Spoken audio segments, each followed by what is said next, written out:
Hey, everybody, how you doing? Well, that's good. Welcome to PHLY Flyers pregame presented by Bet365. Download the Bet365 app. Use code PHLY365 when you sign up. Whatever the moment, it's never ordinary at Bet365. My name is Bill Matz. I'm your director of fun and games for the evening. Joining me today, it is Broad Street Hockey's own Kelly Hinkle. What's going on, Hinks? Psyched for the Scott Laughton revenge tour that begins tonight. Just a little preview of the bets. Yeah, we're doing it. We're absolutely doing it. That's right. The Flyers come in. I think they've won like 1 out of 11 or something. I don't even know at this point. They've won a couple of games this month, both in shootout. It hasn't been going great for the Philadelphia Flyers, and tonight it begins the real stretch run, Hinkle, the final 10. After tonight, there will be 9 games remaining in the 2024-25 Flyers season. And after an 0 for 30 month of March, an overall drought of 0 for 31, the worst power play perhaps of all time, under 11% since the 9th game of the season. We're getting a little bit of a switch. This was the big news we got out of Flyers morning skate and practice the last day or two. Charlie says, looks like the Flyers might roll with the 5-forward power play with Mishkov, Konecny, Coots, Brink, and Forster. That is, of course, very interesting. And then the second unit Jackie showed us was Cates, Licksell, Sanheim, Tippett, Drysdale. So they are still getting two defensemen involved, of course, both on the second unit. Cowards. But should have gone 10 forwards. I honestly, why do they even have 10 forwards at this point? Not really. My question is, this is something we talked about the last time we were together, Kelly. Like, you see the 0 for 30, and it's like, yeah, they've given up. They're only -1. They've only given up 1 shorty. And it's like, well, on one hand, okay, at least they're not getting killed in that regard. But on the other, you're historically freaking terrible. Maybe try something a little aggressive, try something a little out of the box, try something different that might result in a goal against if it doesn't go. Like, try something. And with 10 games to go, they may be trying something.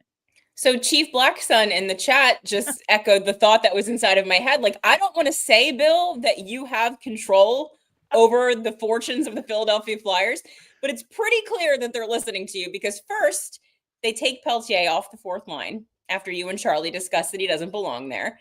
And now, days after you say they need to start trying some weird stuff on the power play, here we go. So I'm not saying you're in charge of the Flyers, but you're kind of in charge of the Flyers. So, no pressure. It just seems like common freaking sense. I don't know how it took 72 games to get here. Like, our power play isn't just bad.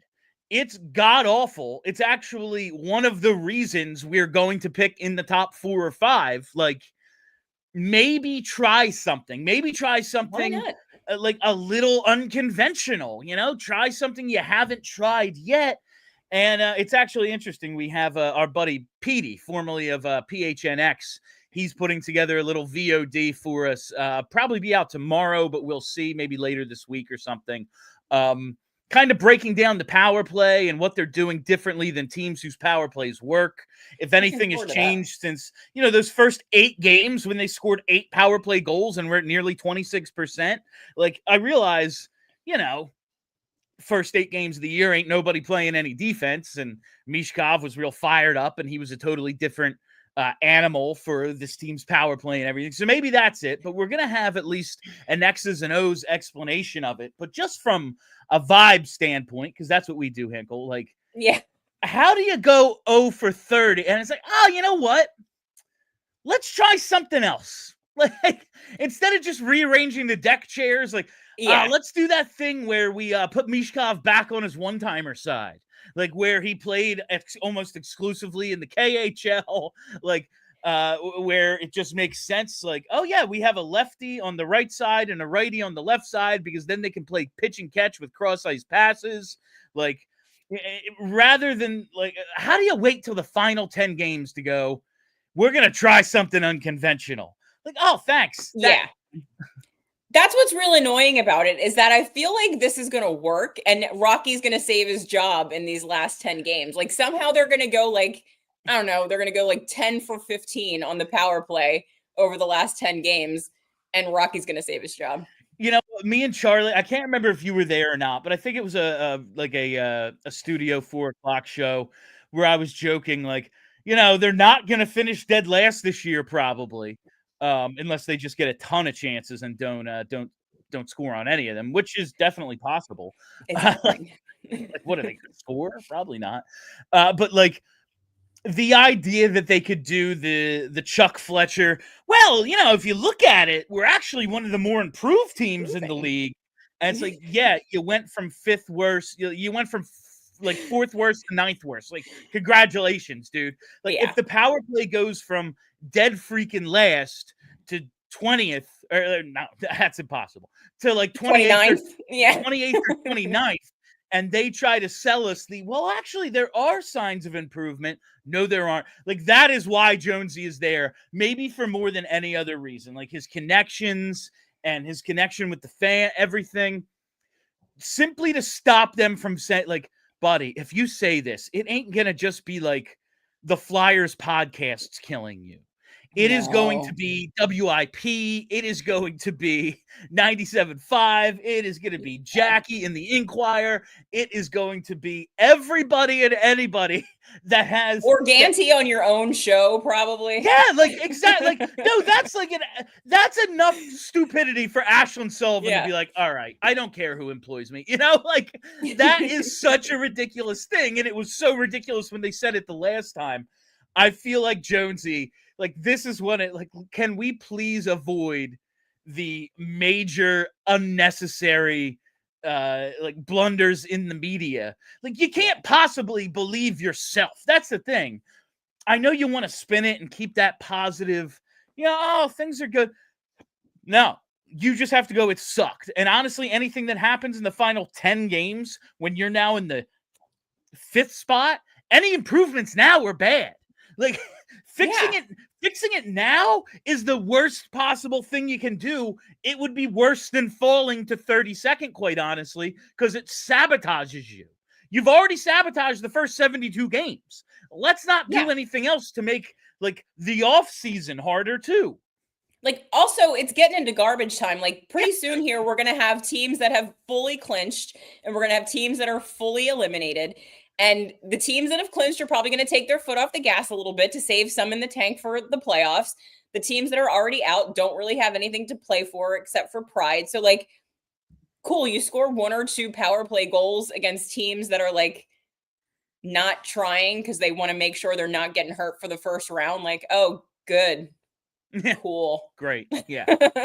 No, it's like great, the other guys. It's like the opponent's version of Ronnie Attard and Adam Ginning out there.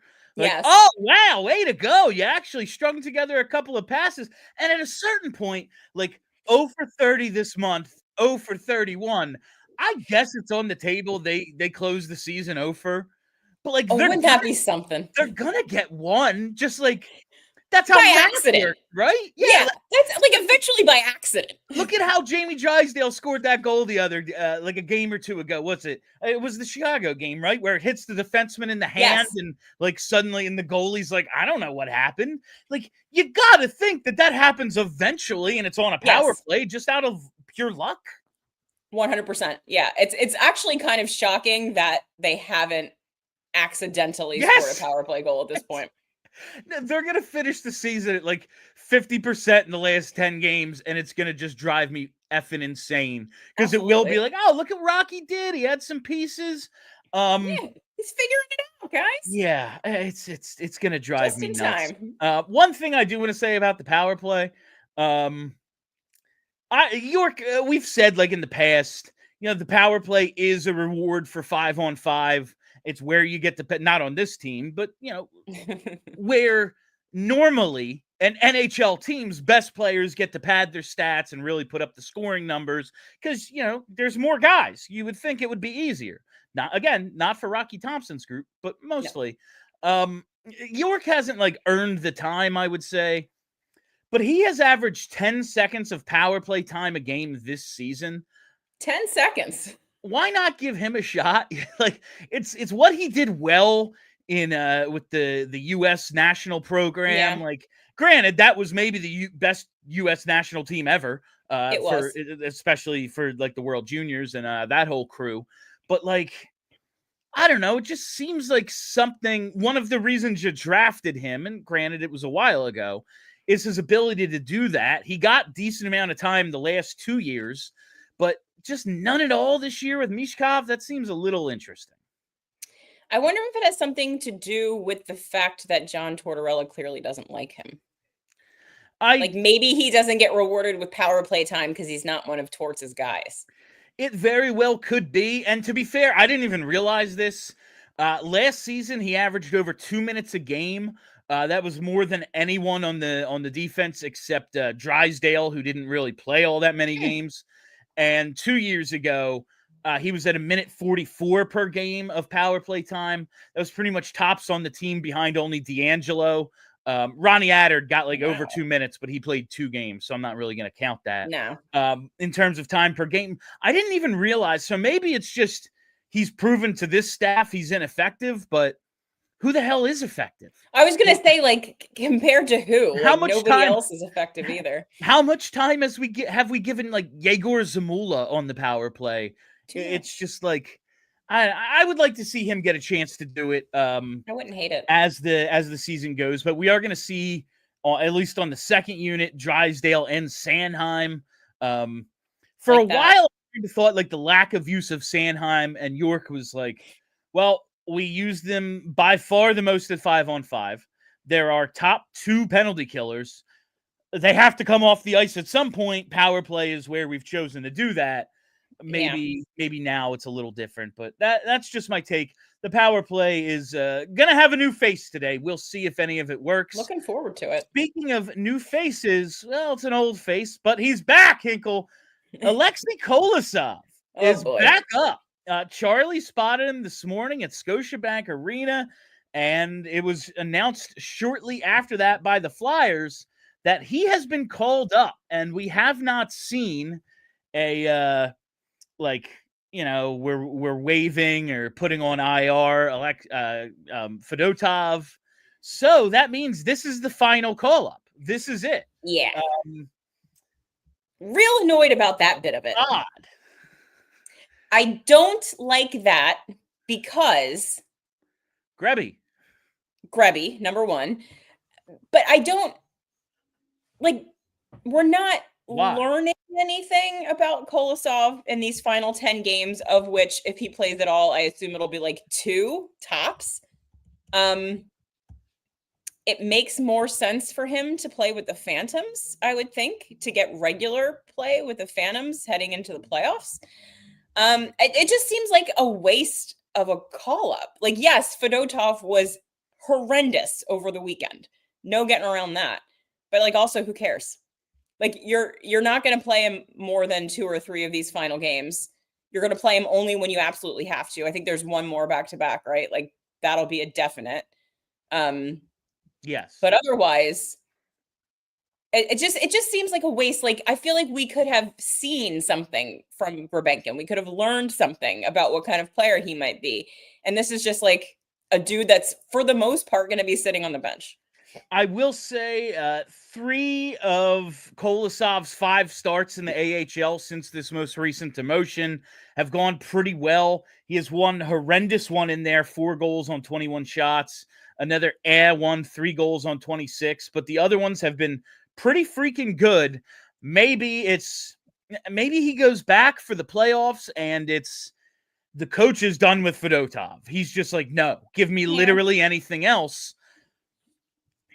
Just based on his play this year, like, I don't know why him, but Cal Peterson, he's, it's over for him. He's out of the organization as soon as the Phantom season ends. Like, that's the end of Peterson. So maybe you just give Kolosov a little longer in the NHL, and that'll make him want to stay through the playoffs. But man, based on the way this whole thing has been handled, even if he plays in the playoffs for the Phantoms, do you think Kolosov is in North America next year? Because I don't.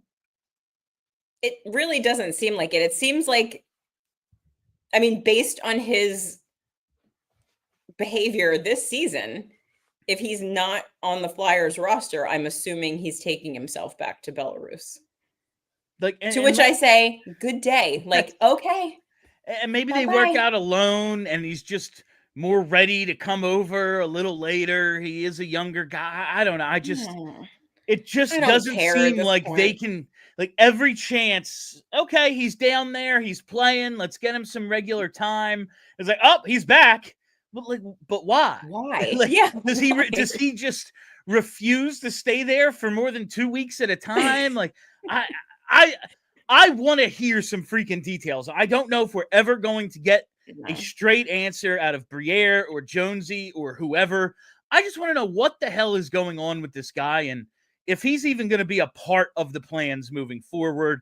You'd think like he and Bjarnason next year, like that is a good young tandem. You can watch them develop together. They can push each other. And I just don't see it happen. And maybe I'm wrong. It happens all the time, but doesn't feel like this is going anywhere positive for the Flyers. It certainly doesn't. And like, honestly, I can't care anymore. Like he's not for 1 second been good enough to be worth this much nonsense. And I don't know if maybe it's like they keep bringing him up from time to time to like get him a bigger paycheck. And then maybe that stops him from whining a little bit. I don't know. I don't know. It doesn't make any sense. It's annoying that they use their last slot. I'm calling this guy up to ride the bench for 80% of the remaining season. And I don't know if we're ever going to get a straight answer either, which is frustrating because I think we kind of all know what's happening here, but I don't think they want to say it out loud. Probably because of the Cutter thing. Like they don't want another, a guy doesn't want to play for us thing coming up again. Yeah, it certainly feels that way. And we do have some lines for you. That's right. We have tonight's lineup. It is Cates, Forster, Brinkstain together, Coots, Mishkov, and TK together, Paling, Tippett, and Peltier. So Tippett back in the top 9. Peltier remains.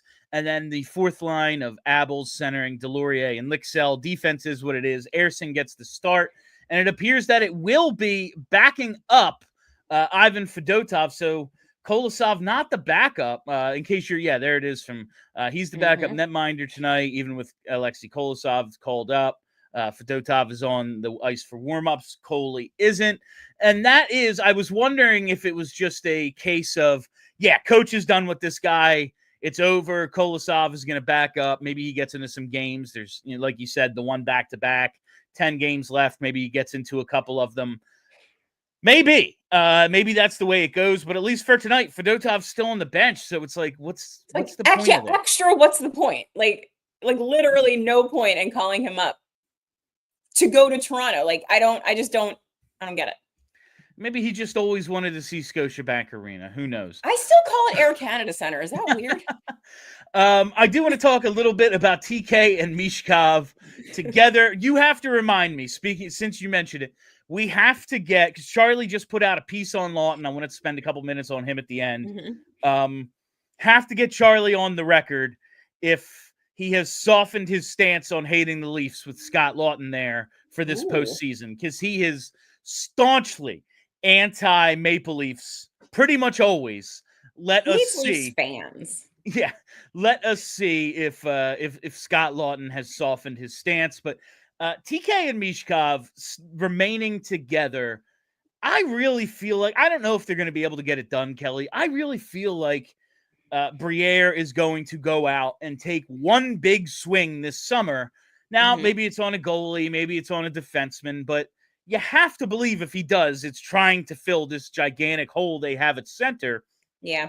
And if they're able to do that, you would then have one complete NHL top line if you were to keep TK and Mishkov together. They've had them together, moved them apart.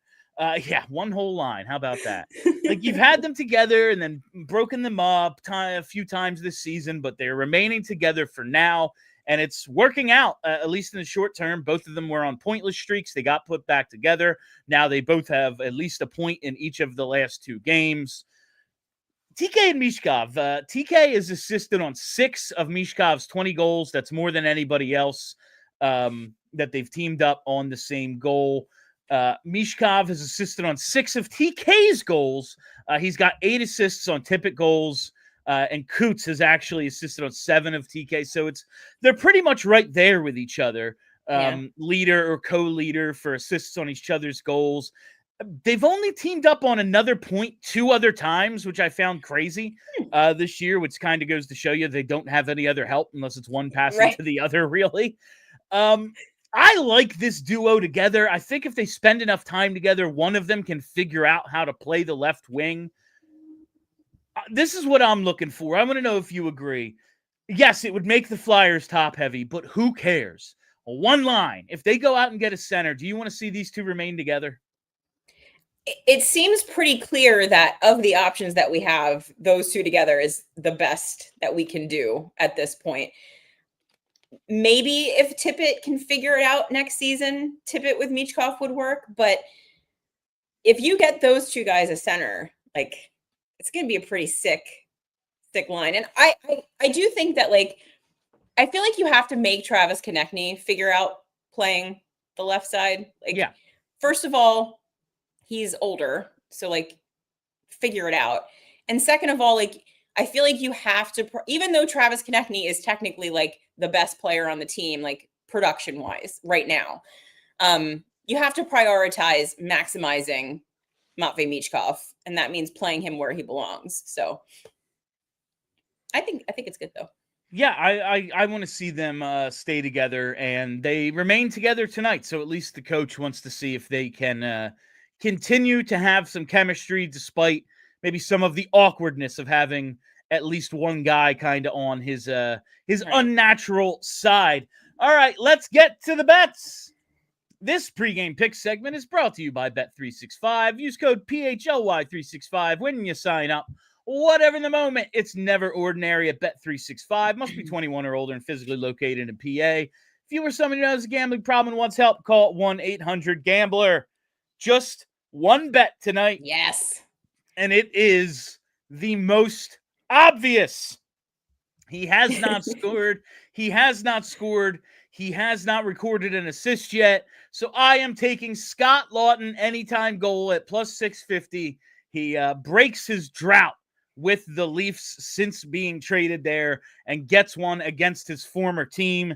It just seems very Flyers and honestly very Scott Laughton if it were to go down this way.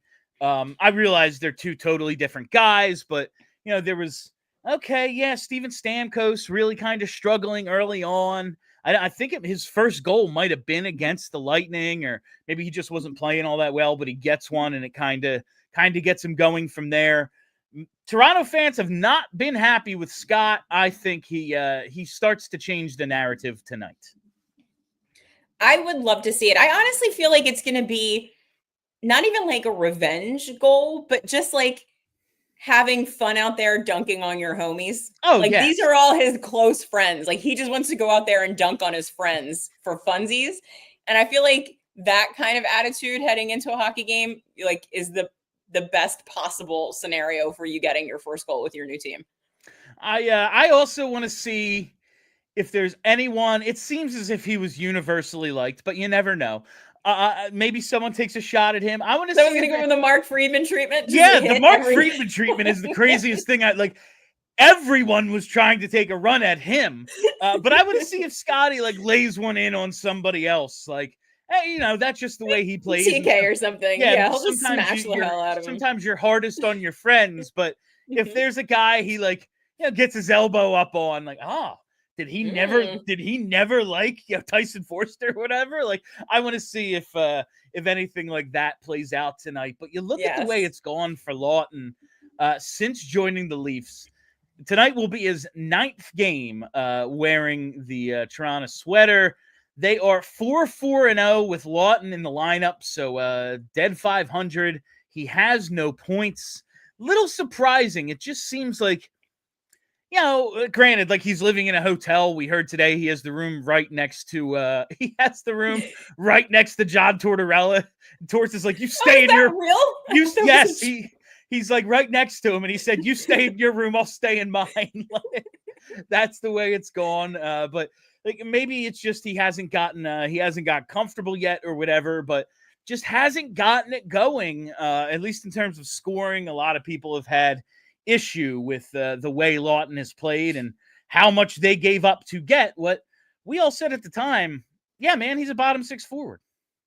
Yeah, we knew what he was. I mean, like he's a good locker room guy who is not terrible at hockey, but he's certainly not going to change the outcome of many games for you. Like, I don't think you win or lose on the back of Scott Laughton. So I'm not sure what Leafs fans expected exactly, especially when you have a team with like Mitch Marner and Austin Matthews. Like, how much of a difference were you expecting Scott Laughton to make, like, in this scenario? But I would like to, we all like Scott Laughton. I would like to see him do well up there. So hopefully he finds a way to get it going. And if that's tonight, that's hilarious.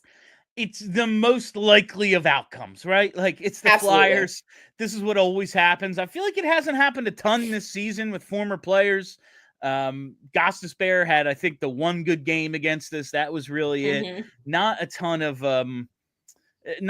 production from the former guys against us, which is something I think we always kind of count on. So maybe it's tonight. Have like an assist or something in that Calgary game? May have. I don't remember. Might have had like a point. Yeah. Yeah. But yeah. All right. I believe we have one super chat, so let's get to that right now from, of course, our pal JH. They just want Kolosovs. That's funny. Brooding presence. Maybe that's it. Maybe he's just there to be in the locker room and make Fedotov scared about his contract getting terminated. Try to motivate him a little bit. Yeah. It's I don't know what that dude's deal is. The way this thing is being handled, like maybe if, Fedotov, he's not back or something, like maybe we get some answers, but I would just love an explanation for exactly how this is being handled, because it certainly seems as if the Flyers are going, we don't think he will stay if we keep him in the AHL. Like that. It seems like it. The outside perspective, that's what it feels like. Even if he hasn't said anything in a while, it's not as if this is being reported constantly by Charlie or Kurz or Jackie or anyone, the national outlets. But it doesn't feel like they're confident they can keep him in North America without bringing him back to the NHL every couple of weeks. I can't imagine why else they would continue to do it, because it's certainly not his play that's keeping him up here. Especially with, like, all right, I see it today, and I think, yeah, makes sense. Fedotov stinks. Coach might just be done with him. Okay. Now, he's on the bench tonight. Like, he looks like he's going to be the backup goalie, Fedotov. Right, so if Ersson stinks, which, by the way, solid chance. Well within the realm. Right, if you're pulling him, you're just putting Fedotov. Like, what is the point? I don't understand. I do not get it, Hinkle. But we'll see how it plays out, and we'll see how it plays out over the next couple of weeks, the next couple of shows. 10 games left, 9 after tonight. But that is all the time we have for you on PHLY Flyers pregame, presented by Bet365. Download the Bet365 app. Use code PHLY365 when you sign up. Whatever the moment, it's never ordinary at Bet365. We'll be back with post-game as soon as this thing goes final. And as far as I know, Charlie O'Connor is in the building. The triumphant return. He may have been kidnapped since the last time I spoke to him, but as far as I know, he is in the building covering the game. So we will speak to him during post-game tonight. So make sure you tune in for that. Follow us right here on YouTube. Set that reminder bell so you never miss a live show. Follow us on Twitter at PHLY_Flyers and follow the podcast as well. Just search PHLY Flyers. That's it for us. I'm Bill Matz. That's Kelly Hinkle. Until postgame, roll on, Tank.